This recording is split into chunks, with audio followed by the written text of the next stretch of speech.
പാലക്കാട് ബി.ജെ.പിക്ക് കടന്നുകയറാനാകില്ലെന്നും പരാജയം സന്ദീപ് ജി വാര്യർ മൂലം ആയിരിക്കുമെന്നും നടുക്കുന്ന സർവേ. ബി.ജെ.പിക്കാരും അവരുടെ നേതാക്കളും ഞെട്ടരുത്. പാലക്കാട് തെരഞ്ഞെടുപ്പിൽ സന്ദീപ് ജി വാര്യർ പിണങ്ങിയത് ബി.ജെ.പിയെ ബാധിക്കുമെന്ന് ഭൂരിഭാഗം പേരും വിലയിരുത്തി. ആദ്യം നമുക്ക് സർവേ റിപ്പോർട്ട് കവിത പറയും, പിന്നീട് വിശദാംശങ്ങളിലേക്ക് പോകാം. സന്ദീപ് ജി വാര്യർക്ക് ബി.ജെ.പിയെ പാലക്കാട് ജയിപ്പിക്കാനായില്ലെങ്കിലും തോൽപ്പിക്കാൻ സാധിക്കുമെന്ന് വിശ്വസിക്കുന്നവരാണ് അധികം ബി.ജെ.പിക്കാരും. കഴിഞ്ഞ 3 ദിവസമായി കർമാന്യൂസ് നടത്തിയ ഈ സർവേയിൽ ഈ വിഷയത്തിൽ വോട്ട് ചെയ്യാൻ വന്നത് 10,840 പേരാണ്. സർവേയിൽ പങ്കെടുത്തവർക്ക് നൽകിയ ചോദ്യം ഇങ്ങനെ: പാലക്കാട് സ്ഥിരം തോൽക്കുന്ന സ്ഥാനാർത്ഥി ജയിക്കണമെന്നുണ്ടായിരുന്നു എങ്കിൽ ശോഭാ സുരേന്ദ്രനെയോ കെ സുരേന്ദ്രനെയോ നിർത്തണമായിരുന്നു എന്ന് സന്ദീപ് ജി വാര്യർ അഭിപ്രായപ്പെടുന്നു. ആ അഭിപ്രായത്തെ നിങ്ങൾ എങ്ങനെ കാണുന്നു? പാലക്കാട് ബി.ജെ.പി സ്ഥാനാർത്ഥിയുടെ പരാജയത്തിന് സന്ദീപ് ജി വാര്യർ പിണങ്ങിയത് കാരണമാകുമോ എന്നാണ് ഒരു ചോദ്യം. ഇതിൽ അമ്പരപ്പിക്കുന്ന ഒരു ഫലമാണ് വന്നത്. സന്ദീപ് ജി വാര്യർ പിണങ്ങിയത് ബി.ജെ.പിയുടെ വിജയത്തെ ബാധിക്കുമെന്നും സന്ദീപ് ജി വാര്യർക്ക് അനുകൂലമായും വോട്ട് ചെയ്തവർ 58% പേരായിരുന്നു. സന്ദീപ് ജി വാര്യർ പാലക്കാട് ഇലക്ഷനെ ബാധിക്കില്ല എന്ന് പറഞ്ഞവരുമുണ്ട്, അത് 42% പേരാണ്. ശരിക്കും ഈ സർവേ ഫലം കർമാന്യൂസ് പോലും ഇങ്ങനെ വരും എന്ന് കരുതിയിരുന്നില്ല. കാരണം ബി.ജെ.പി അത് ഒരു കാഡർ പാർട്ടിയാണല്ലോ. ഒരു വ്യക്തി പിണങ്ങിപ്പോയാൽ ബി.ജെ.പിക്ക് എന്തെങ്കിലും പറ്റുമോ? സന്ദീപ് ജി വാര്യർ പാർട്ടിയുടെ ചട്ടക്കൂടും അച്ചടക്കവും ഒക്കെ തകർത്തുവെങ്കിൽ പുറഞ്ഞ കൊള്ളി പുറത്ത്, ഇത്തരം രീതിയിലാണല്ലോ സാധാരണ ബി.ജെ.പി നടത്തിക്കൊണ്ടു പോരുന്ന ഒരു കീഴ്വഴക്കവും ഒരു സംഗതി.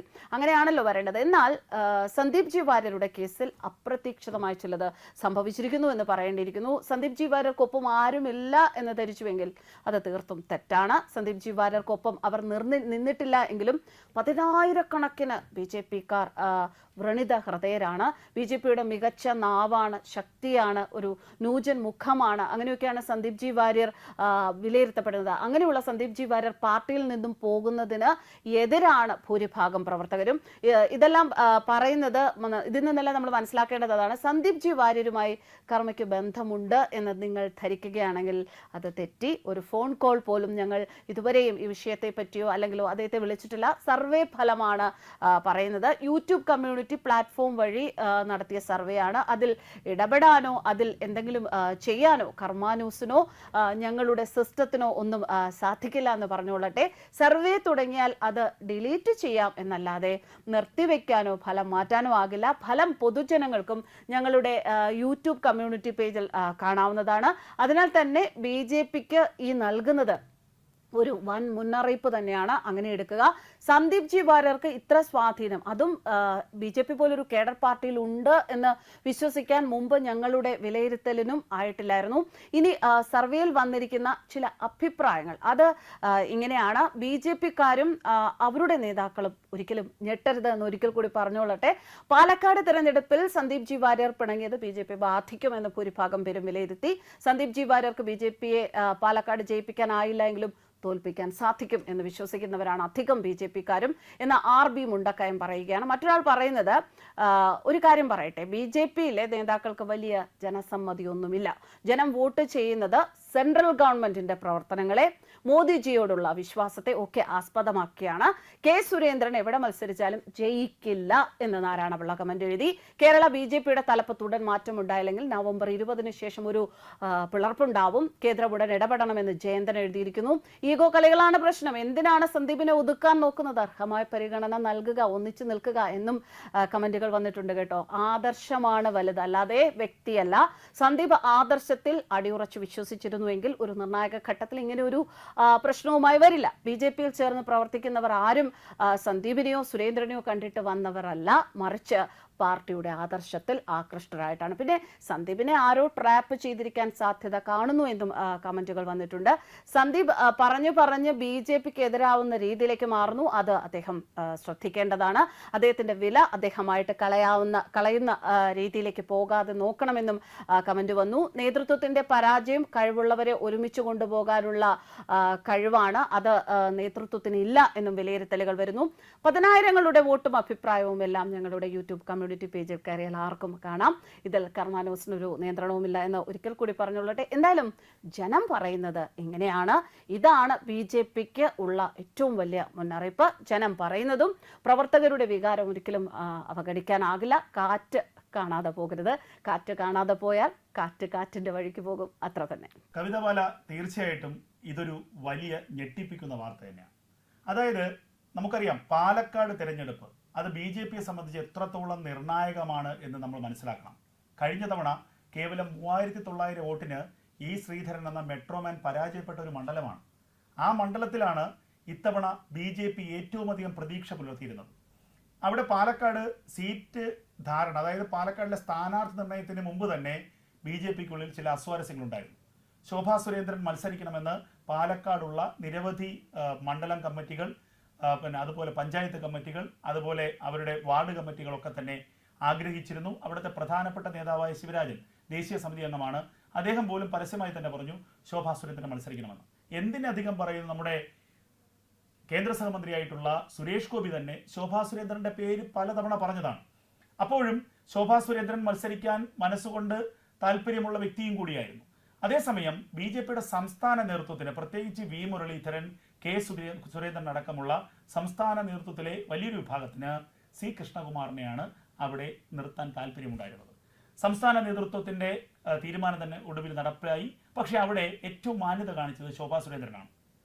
ഇത്രത്തോളം ജനങ്ങളുടെ പിന്തുണയും ഇത്രത്തോളം പാർട്ടി പ്രവർത്തകർ ആവശ്യപ്പെട്ടിട്ടും ശോഭാ സുരേന്ദ്രൻ ഒരു വാക്കുപോലും പറയാതെ അവിടെ നിന്ന് മാറി നേതൃത്വത്തെ അറിയിച്ചു, ഞാൻ മത്സരിക്കാനില്ല. C കൃഷ്ണകുമാറിന് ഒരു എതിരുമില്ലാതെ C കൃഷ്ണകുമാറിനെ നേതൃത്വം തീരുമാനിക്കുകയും ചെയ്തു. അങ്ങനെ അതുവരെ ഉണ്ടായിരുന്ന പ്രശ്നങ്ങളൊക്കെ ഒഴിവാക്കി കഴിഞ്ഞിട്ട് BJP അവിടെ വലിയ രീതിയിൽ പ്രചരണങ്ങൾ ആരംഭിച്ച ഘട്ടത്തിലാണ് സന്ദീപ് ജി വാര്യരുടെ വിഷയം വരുന്നത്. ആ സന്ദീപ് ജി വാര്യരുടെ വിഷയം വന്നപ്പോൾ അതിനെ ആദ്യമേ തന്നെ കൃത്യമായി പരിഹരിക്കാൻ BJPയുടെ സംസ്ഥാന ഘടകത്തിന് കഴിയുമായിരുന്നു. എന്നാൽ അത് പരമാവധി എത്രത്തോളം വഷളാകുന്നെങ്കിൽ അത്രത്തോളം വഷളാകട്ടെ എന്നൊരു നിലപാടാണ് സംസ്ഥാന നേതൃത്വം സ്വീകരിച്ചത്. അങ്ങനെ വന്നപ്പോൾ ഒടുവിൽ പരസ്യമായ ഒരു അവഹേളനം തന്നെ ഉണ്ടായപ്പോൾ സന്ദീപ് ജി വാര്യർ സ്വാഭാവികമായും പ്രതികരിച്ചു. ആ പ്രതികരണം ഒരിക്കലും ഒരു BJPയെ പോലെ ഒരു സംഘപരിവാർ പ്രസ്ഥാനത്തിൽ നിന്ന് കടന്നു വന്ന ഒരാളിന് യോജിച്ചതല്ല എന്നുള്ളത് 100% പറയാം. സന്ദീപ് ജി വാര്യർ കാണിച്ചത് തെറ്റ് തന്നെയാണ്. ഏറ്റവും നിർണായകമായ ഒരു സമയത്ത്, നമ്മൾ പറയുമ്പോൾ ഡു ഓർ ഡൈ അവസ്ഥയിൽ നിൽക്കുന്ന ഒരു അവസരത്തിൽ, ഏറ്റവും നിർണായകമായ നിമിഷത്തിൽ സന്ദീപ് ജി വാര്യർ കളിച്ച കളി BJPയുടെ സാധ്യതകളെ തല്ലിക്കെടുത്തി എന്ന് തന്നെയാണ് ഉറപ്പ്. അത് തന്നെയാണ് ഈ നമ്മുടെ അഭിപ്രായ വോട്ടെടുപ്പിലൂടെ മനസ്സിലാക്കുക. മറിച്ച് മറ്റൊരു വശം ചിന്തിക്കുകയാണെന്നുണ്ടെങ്കിൽ സന്ദീപ് ജി വാര്യരെ സപ്പോർട്ട് ചെയ്യുന്നവർ ഒരുപാട് പേരുണ്ട്. സന്ദീപ് ജി വാര്യർ വിചാരിച്ചാൽ അവിടെ പാലക്കാട് BJPയെ തോൽപ്പിക്കാൻ സാധിക്കുമെന്നുള്ളത് തന്നെ നേരത്തെ നമ്മൾ പറഞ്ഞ നമ്മുടെ ആ ഒരു അഭിപ്രായ സർവേയിൽ പറഞ്ഞതുപോലെ തന്നെ സന്ദീപ് ജി വാര്യർ അത്രത്തോളം ഒരു ശക്തമായ ഒരു അദ്ദേഹത്തിന്റെ ഭാഷയിലൂടെ തന്നെ, വാക്കുകളിലൂടെ തന്നെ ശക്തമായ ഒരു സാന്നിധ്യമായിരുന്നു പലപ്പോഴും BJPയുടെ പല വിഷയങ്ങളിലും അദ്ദേഹത്തിന്റെ അഭിപ്രായങ്ങളിലൂടെ. ആ ഒരു അഭിപ്രായങ്ങളിലൂടെ തന്നെയാണ് അദ്ദേഹത്തിന് ഇത്രയും വലിയ ഒരു എന്താ പറയുക, ഒരു സപ്പോർട്ട്, ഒരു പിന്തുണ ഉള്ള ആൾക്കാരെ ഉണ്ടാക്കിയെടുക്കാൻ സാധിച്ചത്. പലർക്കും അദ്ദേഹത്തിന് സംഭവിച്ച ഈ ഒരു വിഷയത്തിൽ വേദന ഉണ്ട് എന്നിരിക്കവേ തന്നെ BJPക്ക് ഇതൊരു വലിയ പാഠം തന്നെയാണ്. BJPയുടെ പ്രോപ്പർ ഹാൻഡ്ലിംഗ് പല കാര്യങ്ങളിലും വ്യക്തി വിഷയങ്ങളിൽ ഇല്ലാതെ പോകുന്നത് കൊണ്ട് ഇതുപോലുള്ള ഒരുപാട് നഷ്ടങ്ങൾ ഇതിനു മുൻപും പലയിടത്തും നമ്മൾ ഫീൽ ചെയ്തിട്ടുണ്ട്. അതിൽ പലപ്പോഴും നിരാശ ബാധിക്കുന്ന ചില അനുഭവങ്ങൾ ശ്രീമതി ശോഭാ സുരേന്ദ്രന്റെ ഭാഗത്തു നിന്ന്, പാർട്ടിയിൽ നിന്ന് തന്നെ ഉണ്ടായിട്ടുണ്ട്. അത്തരത്തിലുള്ള ശക്തരായ വ്യക്തികളെ കൂടെ നിർത്താൻ പലപ്പോഴും പാർട്ടി പരാജയപ്പെടാറുണ്ട്. അത് തന്നെയാണ് ഇപ്പോൾ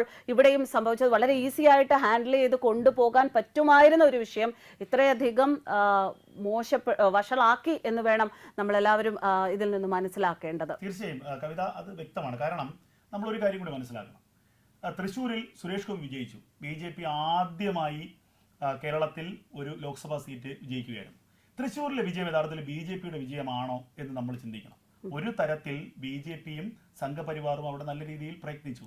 എന്നാൽ മറുഭാഗത്ത് കഴിഞ്ഞ 5 വർഷക്കാലം സുരേഷ് ഗോപി എന്ന വ്യക്തി ആ തൃശ്ശൂരിൽ തങ്ങിക്കൊണ്ട് എല്ലാ ദിവസവും അല്ലെങ്കിൽ പോലും കൃത്യമായ അവരുടെ തമ്പടിച്ചുകൊണ്ട് നടത്തിയ പ്രവർത്തനം, അദ്ദേഹത്തിന്റെ വ്യക്തിപരമായ ഗുണം, അദ്ദേഹത്തിന്റെ ചാരിറ്റി അടക്കമുള്ള അദ്ദേഹത്തിന്റെ സേവന പ്രവർത്തനങ്ങൾ, എല്ലാ വിഭാഗത്തിനോടും അദ്ദേഹത്തിന് കരുതൽ, ഇതെല്ലാം അദ്ദേഹത്തിന് വോട്ട് നൽകി. പിന്നീട് ഒരു വലിയ വിഭാഗം ക്രൈസ്തവരുടെ വോട്ട് സുരേഷ് ഗോപിക്ക് അനുകൂലമായി വന്നു എന്ന് കൂടി നമ്മൾ മനസ്സിലാക്കണം.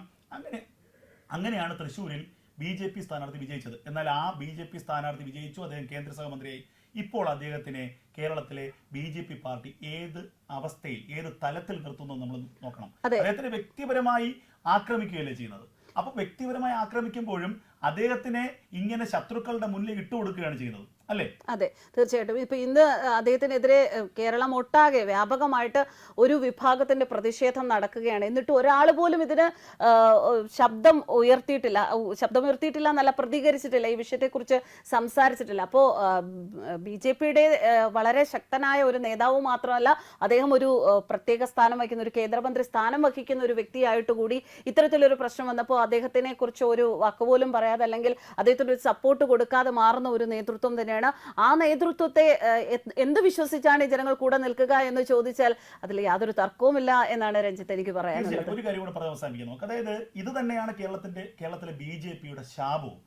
അധികാരമില്ല, ഒരു നിയമസഭാ സീറ്റ് പോലും ഇല്ലായിരുന്നപ്പോഴും അധികാര തർക്കം പാർട്ടിയിൽ. സംസ്ഥാന പ്രസിഡന്റ് ആവാൻ സംസ്ഥാന പ്രസിഡന്റിന് ഒരു ഗ്രൂപ്പ്, സംസ്ഥാന പ്രസിഡന്റ് താഴെ മറ്റൊരു ഗ്രൂപ്പ്, ജില്ലാതലങ്ങളിൽ നിരവധി ഗ്രൂപ്പുകൾ, സംഘപരിവാറിനെ അനുകൂലിക്കുന്നവരും സംഘപരിവാറിനെ എതിർക്കുന്നവരുമായ ഗ്രൂപ്പുകൾ.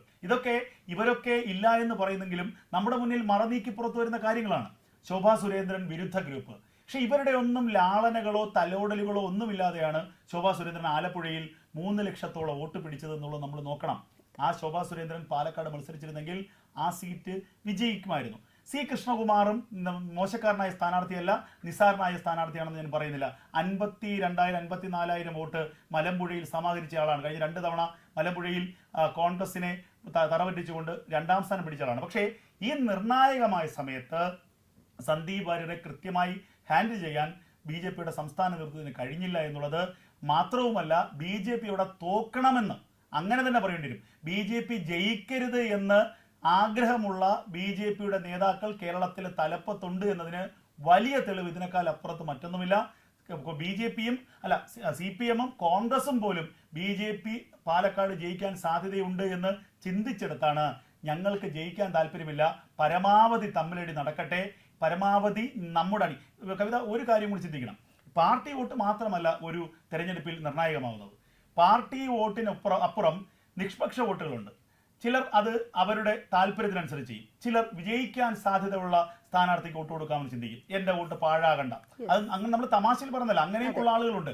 അവരൊക്കെ ഒരു 5,000-10,000 മതി, അല്ലെങ്കിൽ ഒരു 2,000 മതി ആ ട്രെൻഡ് ഒന്ന് മാറാൻ. അപ്പോൾ അങ്ങനെയുള്ള ആളുകൾ അവസാന നിമിഷം വരെ ശ്രദ്ധിക്കുമ്പോൾ BJP നേരത്തെ തർക്കമൊന്നും ഇല്ലായിരുന്നു പോയിരുന്നെങ്കിൽ BJP-ക്ക് വിജയസാധ്യത ഉണ്ടായിരുന്നു. അങ്ങനെയെങ്കിൽ നമുക്ക് BJP-ക്ക് വോട്ട് ചെയ്യാം. ഇപ്പോൾ BJP-ക്ക് കർമാന്യൂസിന്റെ ആ അഭിപ്രായ വോട്ടെടുപ്പിൽ കണ്ടെത്തിയതുപോലെ തന്നെ BJP-ക്ക് വിജയസാധ്യത കുറഞ്ഞിരിക്കുന്നു.